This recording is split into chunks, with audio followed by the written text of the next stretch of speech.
Hello there guys, welcome to another one of my videos. On this video there is lots to negotiate about. I am going to be giving you some additional information on Jadon Sancho. Then I'm going to be giving you the latest news on Chris Smalling and Alexis Sanchez. Then I'm going to be talking with you a bit more about Ole Gunnar Sosljaker and that. So we will start with the news now on Jadon Sancho. So, according to recent reports, Jadon Sancho has been told he has to decide on his future before the start of next season. So, Borussia Dortmund have said they will not sell Jadon Sancho next season. By the way, Jadon Sancho has been left out of Borussia Dortmund's new kit launch. Now, Borussia Dortmund did say recently that they do want around 117 million for Sancho, but we've said several times we are not willing to smash our transfer record. Now, Sky Sports did report out yesterday, like he updated you. He said we are not willing to pay any more than £50 million for Sancho. £50 million isn't going to be enough to convince Borussia Dortmund to offload him. I think we're going to have to pay at least 90 or £100 million for Jadon Sancho. Now, you had the Borussia Dortmund CEO coming out recently saying that he expects Jadon Sancho to stay at Dortmund for next season because he's very convinced that no club will meet, their valuation for the player. As far as I'm aware, at the moment, we have not yet put any bidding for Jadon Sancho. And the one thing I do know is, though, we have been working on his contracts for quite some time, and we've also been in negotiations with his agent. Fabrizio Romano, who's a very reliable Italian journalist, he's spoken about the Jadon Sancho transfer saga on quite a few occasions. But it has said for a while that, we still are emerged as the favourites to sign the player. At the end of the day, he is our number one priority target. And I've already outlined a few of the reasons why I take Jadon Sancho at Manchester United is because he is well proven in the Premier League. He's also got a very, very good friendship with Marcus Rashford, and Manchester United are in search for the right winner, and Jadon Sancho is predominantly a right winner. He is predominantly a right winner. Don't forget there were stories coming out the other week saying that Jadon Sancho was open to making a return to Manchester City because we've been struggling to meet Borussia Dortmund's asking price. Don't forget Sancho is a former Manchester City player. He enjoyed a few years with Manchester City, but he never got assured any first team opportunities at Man City, and that's the main explanation why he left Manchester City to join Borussia Dortmund. This has now been Jadon Sancho's third season with Borussia Dortmund, but since his arrival in Germany, he has been a revelation. He has still got a contract with Dortmund until 2022, and he's got no intentions of extending his contract. I heard recently that Dortmund had put a contract offer in for him, but he had turned this down. Dortmund only paid £8 million to him from Manchester City. So they got him for next to nothing, but analysing his performances in the few years he's been with Dortmund, his valuation has persistently grown. Sancho's already revealed that if he leaves Borussia Dortmund, his preferred option would be a move to Manchester United. We have been in for him now for quite a few years. We first expressed our interest in him in 2017. Lucien Favre, the Borussia Dortmund boss, he said not too long ago that, Jadon Sancho could still leave Borussia Dortmund in the summer transfer window and that. But Dortmund did say that a move will be discussed if Jadon Sancho still wants to leave. A move will be discussed. And we've already made a promise to Jadon Sancho that we are willing to offer him the number 7 because we have got number 7 vacant at the moment. And we have had a lot of good number 7s up and down the generations. Of course, we had Cristiano Ronaldo. You definitely, the best player we had in the Premier League area and definitely the best 7 we've had. We had the likes of George Best, David Beckham. They're the other number 7s we had. We had Michael Owen as the number 7 at one point. The recent number sevens, we've had, have been very, very inconsistent and that. Borussia Dortmund are known as a selling football club, like I've mentioned before, because they have let quite a few of their players go to the Premier League in recent years. They let Christian Pulisic go. They also let Pierre-Emerick Aubameyang go. They also let Ilkay Gundogan go, Mkhitaryan. There's also players that they've let go who didn't go to the Premier League. But on the other hand, Dortmund have recruited quite a few players in recent years. The money they generated from, their departures. They got the likes of Erling Haaland in January. They got Thorgan Hazard. They got Julian Braun. They also got Emre Can and all of that. Revert back to February, or was it March? There was stories coming out saying that Jadon Sancho had agreed almost every little detail of move to Manchester United. It was only the fee, that hadn't been agreed, but it said everything else had been agreed with the player. So we are still looking to get Sancho on the board. We have been looking at a few alternatives to Jadon Sancho. I will make an admission, these cheaper solutions than Sancho. We have been looking at Figo Almeida. We've been looking at Rabbi Matondo from Schalke. So we've looked at quite a few alternatives to Sancho and all of that. But some people now believe Jadon Sancho to Manchester United is in doubt because we're only willing to pay £50 million for the player. But maybe if we was to wait until next summer, Sancho would probably cost less than £100 million. He really, really would. But yeah, that's the news on him. So in a way, Borussia Dortmund have set a deadline for him. Sancho's got to make a decision on his future before the start of next season. I think the German transfer window does open in October, so that's something I do want to confirm. Sancho got fined the other week, by the way, for breaking lockdown rules. I think he'd got fined around £8,000, and Borussia Dortmund then did make an admission saying that they are starting to lose their patience with Sancho. Chelsea, I still believe are in for him. Liverpool have also been in for him in the past. So anyway, that's the breaking news on Sancho. Now let's give you the breaking news on Sanchez and Smalling. So the BBC have confirmed that Sanchez and Smalling have extended their loans until the end of the season. So Sanchez is going to remain on loan with Inter Milan until the end of the season, and Smalling's going to remain on loan with Roma until the end of the season. Now, like I said to you, we are looking to get rid of Sanchez and Smalling on permanent transfers. Of course we are. I said, didn't I, in regards to Sanchez, that, Inter Milan were in talks over extending his loan. They also inquired about extending his loan for another season and all of that.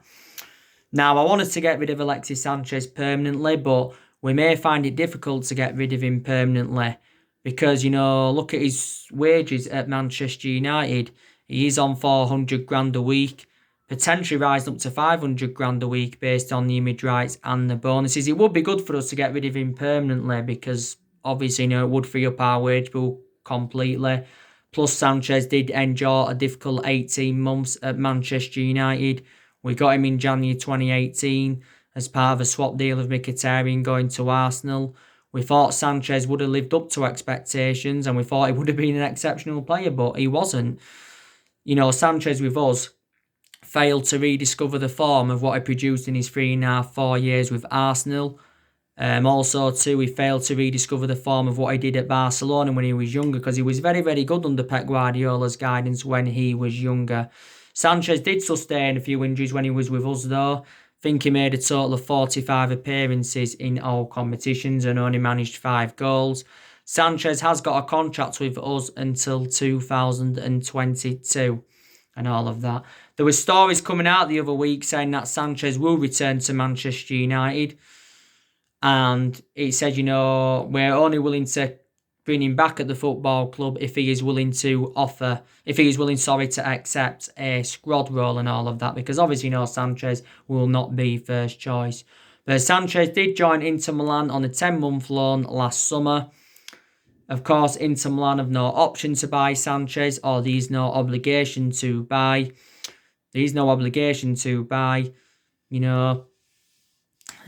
So yeah, so after his loan with Inter Milan, what's going to be happening with Sanchez. So reflects on that. He is facing a bit of a dilemma.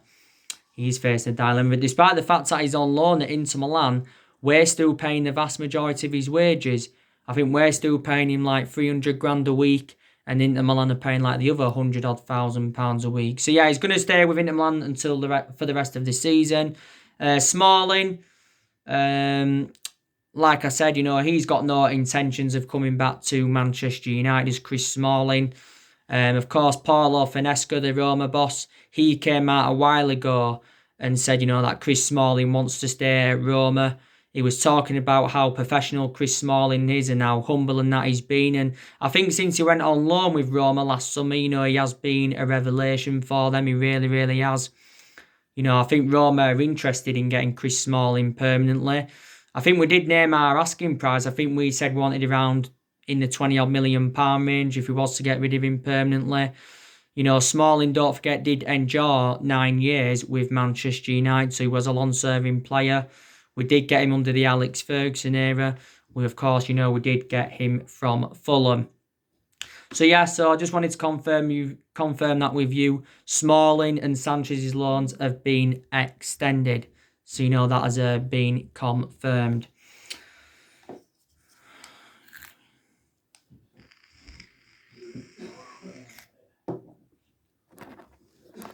So now let's give you the news on Ole Gunnar Solskjaer. So Ole Gunnar Solskjaer has suggested that his objectives have now changed, reflecting on our good run of form. Because don't forget, we are unbeaten now in our last 15 games in all competitions, which is very, very good. Don't forget, Solskjaer at the start of the season said, we are not capable of challenging Manchester City or Liverpool for the title. But Solskjaer now changed his objectives because he's recently been talking with Ed Woodward and all of that. So that's very, very good. Like I said, our expectations next season will be to challenge for the title. It will be to challenge for the title. Because, this has been the 7th season now, we have failed to mount any kind of title challenge up. So that just indicates how inconsistent we have been for the last 7 years or so. But I think, in regards to Ed Woodward, he is working on, improving the culture at the football club. Don't forget Ole Gunnar Solskjaer recently challenged Manchester United, to go unbeaten for the remainder of the season. And I think, Manchester United can do this. We've now got 6 games remaining in the Premier League. And I think in reality, we should win at least 5 of our 6 remaining games. Because I think we've got the easiest running out of all the Premier League teams. I think we are going to finish the season on a high. I really, really do. Don't forget, Solskjaer's already laid out his objectives for the remainder of this season. Solskjaer is targeting a 3rd place finish because Manchester United can finish 3rd. But, we want to finish 4th minimum because, we do want qualification for the Champions League for next season. Because the main explanations, because, it will generate money. And plus it will help us have more of a competitive summer transfer market and all of that. If we can get qualification for the Champions League. And Solskjaer was recently speaking about the importance of Champions League qualification. The FA Cup and the Europa League are 2 priorities for us as well, because that's a chance of us winning 2 trophies under Solskjaer, is the FA Cup and the Europa League. We are now into the semi-finals of the FA Cup. Solskjaer reacted to this and, it's Chelsea in the semi-final and, Solskjaer did say he's delighted that we're in the FA Cup semi-finals and, he's excited about the prospects of going into a final and, he said we have played Chelsea quite a few times throughout the course of this season and that. And there's a great chance, we could, win the FA Cup, there really, really is. And the Europa League, we're more or less into the last 8 of that because we are 5-0 up against Lask from the first leg. And like I've said before, if, we could win, the FA Cup in the Europa League or at least one of them, it would be a memorable first full season for Ole Gunnar Solskjaer. It really, really would be a memorable first full season for him. But, yeah. And like I said to we haven't won the Premier League since 2013. So the last time we won it was in Alex Ferguson's last season. But we are the most successful team in England because we have won 20 titles, 13 of them Premier League titles and all of that. But yeah, I think we can challenge next season. I really, really do. Solskjaer's been recently talking with our owners, about his plans for the summer transfer window. And he did say, he wants to make around 3 or 4 major signings at the end of the season. And Solskjaer's already identified the areas in the squad where he does want to strengthen up. Don't forget, earlier on in Ole Gunnar Solskjaer's managerial career, he had worked out his transfer strategy, saying that he wants to recruit young British talents to Manchester United and all of that. So there you go. But it'd be interesting to see how he approaches the summer transfer window. Solskjaer did recently say he is unsure how much he will have to spend in the summer transfer window because of the financial impact of the coronavirus pandemic. So he's actually, unsure how much, he is going to have to spend. But, he has got big decisions to make in the summer transfer window, of what players he's going to recommend in. And, of course, what players he is going to get rid of. Solskjaer is going to get rid of at least 5 players in the summer transfer window. He is. I've already gone through with I think the players, that he is going to get rid of. But, like I've said to I have definitely seen improvements under Solskjaer. I really, really have. We've definitely improved in the transfer market under him. What I mean is Solskjaer's got the players that he's wanted to recommend in so far. He's spent just over £200 million at the football club so far. And, he's enjoyed 3 transfer windows. Didn't recommend anyone in his first transfer window, but in the 2 previous transfer windows, he's recommended 5 players in. And, the summer transfer window is his second summer transfer window as Manchester United manager and his 4th transfer window in total. I was hearing stories the other week saying that allegedly our transfer budget had been revealed. He says, we're going to be given around £270 million to spend in the summer transfer window. The other improvements I've seen, definitely players have improved under Solskjaer, especially, the top players. Our record against the Big Six sides this season's been very, very good. We've taken 18 points against the Big Six sides this season. That's also very, very good as well.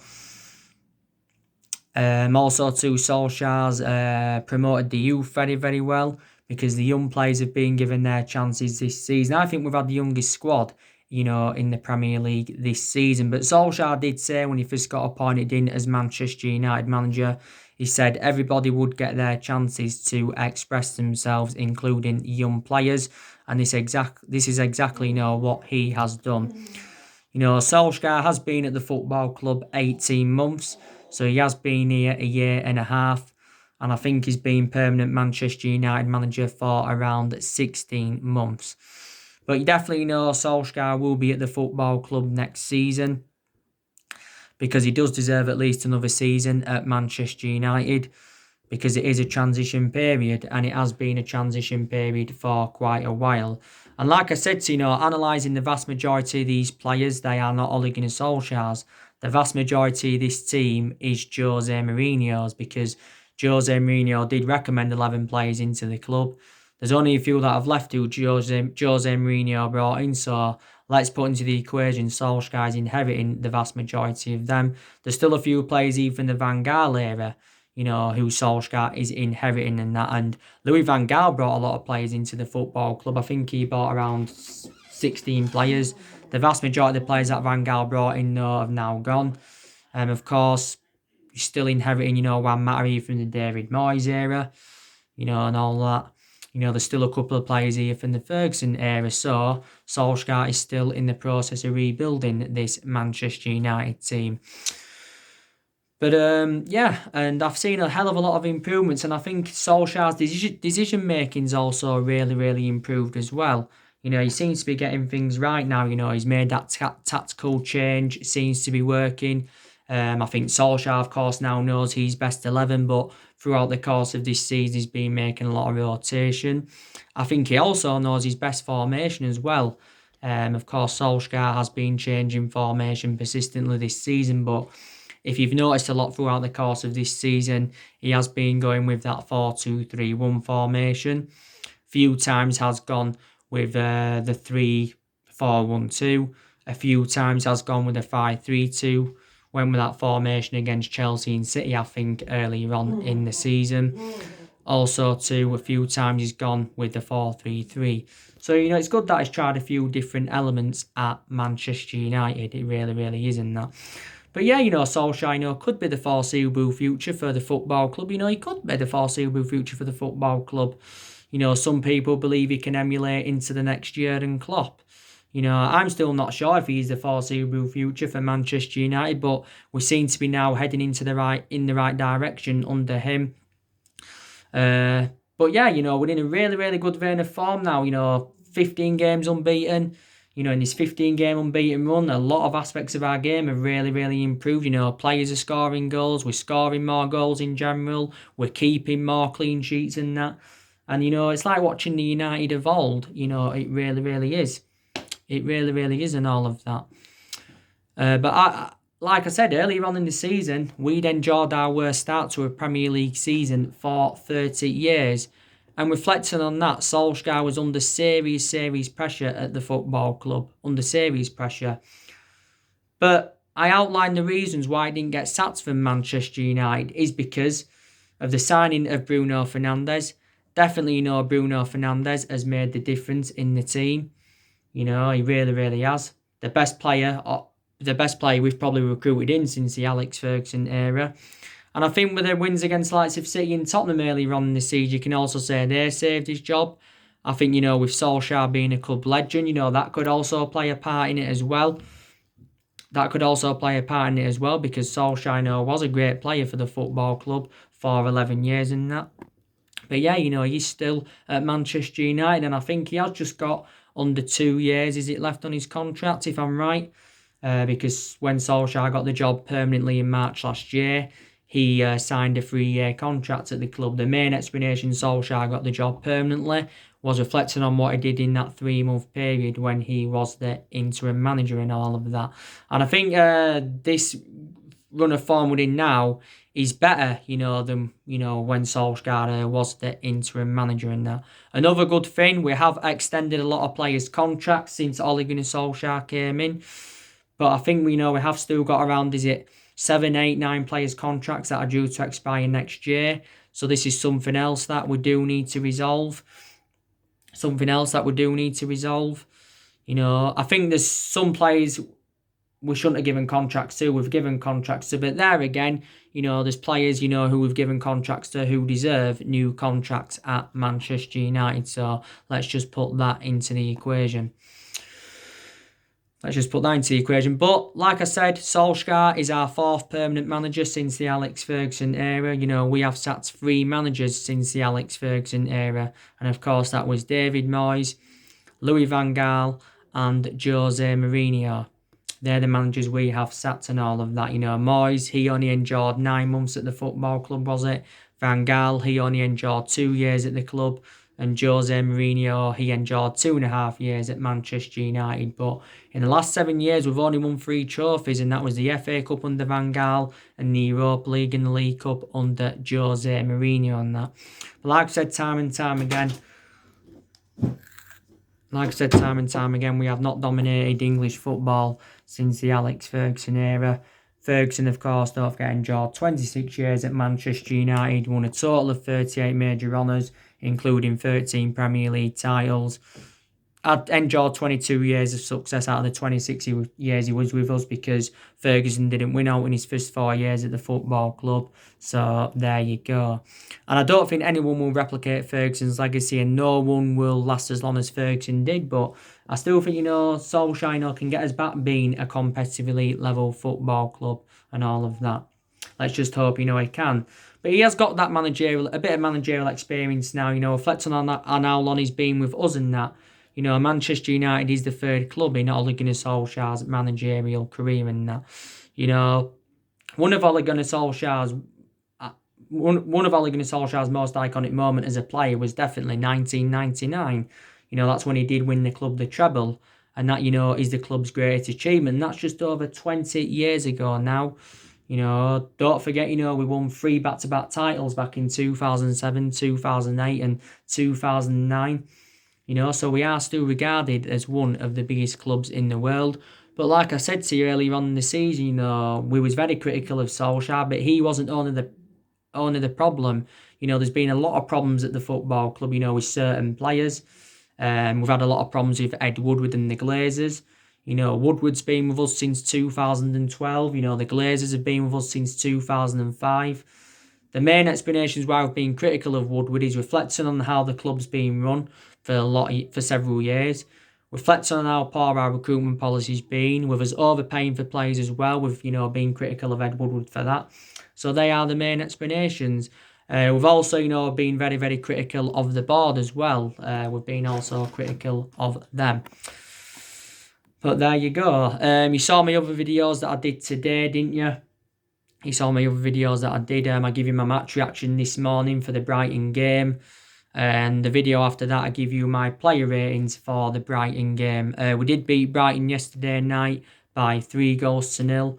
Very dominant performance from Manchester United. Probably one of the best performances, to be quite honest with you, under the Ole Gunnar Solskjaer era. Obviously, Mason Greenwood had scored, and Bruno Fernandes had got the other 2. Bissaka had got an assist for Mason Greenwood's first. Pogba had got the assist for Bruno Fernandes' second, and Mason Greenwood had got the assist for Bruno Fernandes' third and that. But I thought the combination between Bruno Fernandes and Paul Pogba was just absolutely fantastic. It really, really was. And I think, that is the best midfield partnership now in the Premier League is Paul Pogba and Bruno Fernandes. It really, really is in that. Arguably should have been more than 3-0 because we had other chances in the game as well. And that was our first win at the Amex Stadium. Because obviously, we'd lost there. We've lost there in the 2 previous years. We lost there last year 3-2. We lost there the season before by 1-0 as well. So it was a very, very good win. And it's good, that we've kept another clean sheet. Our next league game is Bournemouth. That should be another win for us. That preview should be coming up tomorrow. I do presume that Ole Gunnar Solskjaer will be doing his press conference on Friday ahead of the game and that. The news on Angel Gomez, don't you?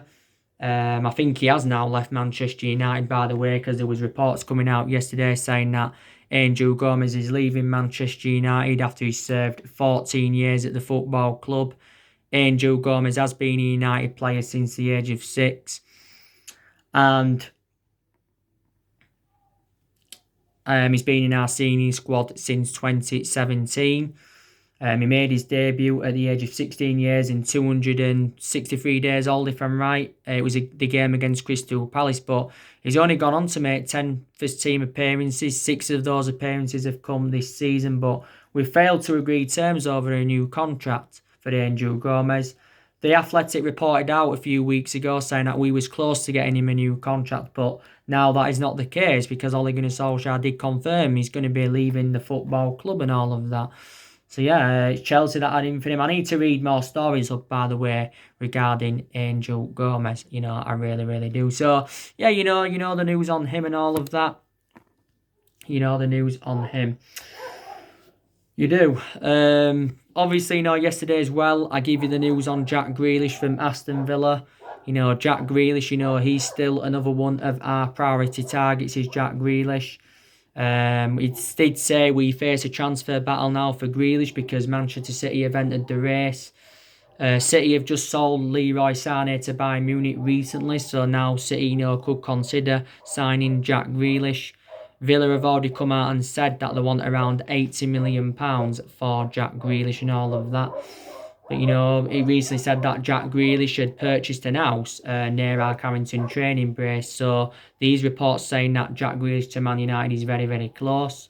James Cooper, who's close to United, he was recently talking about Grealish and Sancho, and he said that their transfers to Manchester United is still a possibility. But that would cost us at least £180 million, maybe even more, for the duo. It really, really would, and that.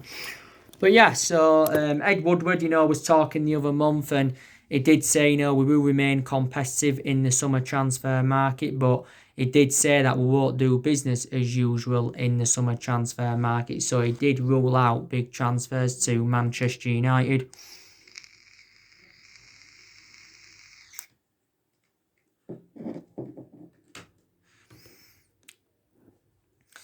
He did rule out big transfers to Manchester United, because it had confirmed that our net debt is just over 429 million now, and our debt had risen up by almost 130 million pounds and that.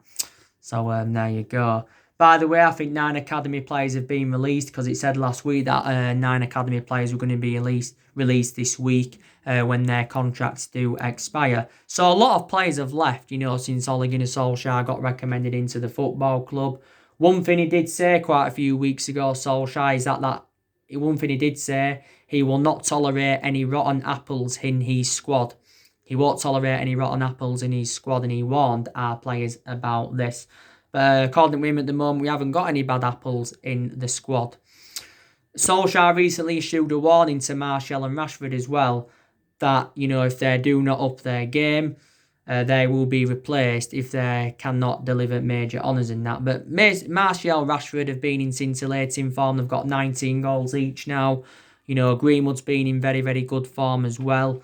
He started yesterday against, obviously, Brighton. I think he's going to, start, the remainder of these games, or the vast majority of the remainder of these games and that, because the vast majority of his performances this season, Greenwood's, have come from the substitutes bench.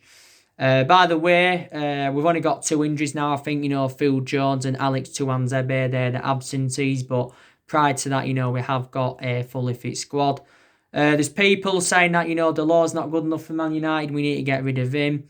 Jesse Lingard quite clearly isn't good enough for Man United, we need to get rid of him as well. But, we get rid of players in the summer transfer window, we are going to generate money in that.